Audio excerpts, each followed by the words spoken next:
Beginning on January 12th, 10-day tryouts for the spring 2015 Clark Central High School boys soccer teams took place. 65 students attended tryouts to compete for spots on the two teams.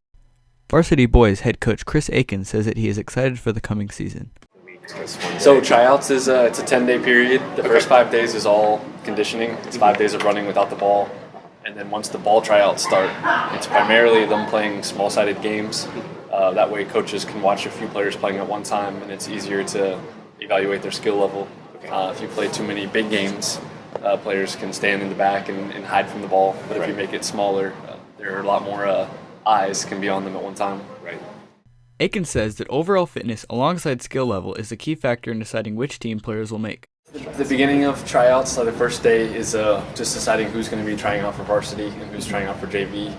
This year we had 65 players come out the first day, so making sure that you put them on the right side of the field so that it's easier for you to identify them is a big part of tryouts. And then what you do is you keep cycling players from the JV side of the field to the varsity side and just see how well the chemistry is with them and the varsity players. Okay.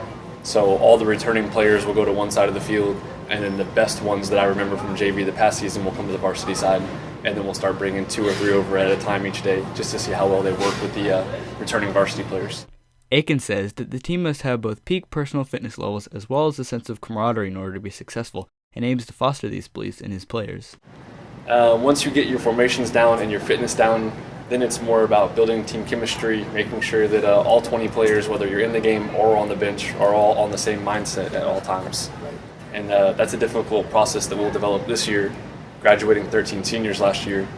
Making sure that you get 20 people to believe in the same thing is the real struggle for the season. I think the thing that really gets them to bond, I know this will sound funny, is actually running.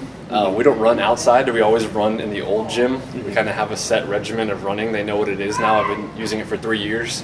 And they really buy into it and really motivate each other, really encourage each other. There's 3 groups of people working at one time and then 1 group that gets to rest.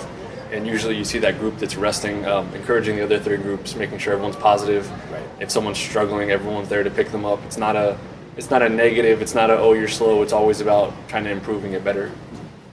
Aiken says that he is pleased with the way he has seen his team interact this season and hopes that they will compete at a similar level the Gladiators did during the 2014 season. The goal for this year is, it's never been to win the region. That's never our goal. It's always just to make the playoffs, because once you make the playoffs, anything can happen.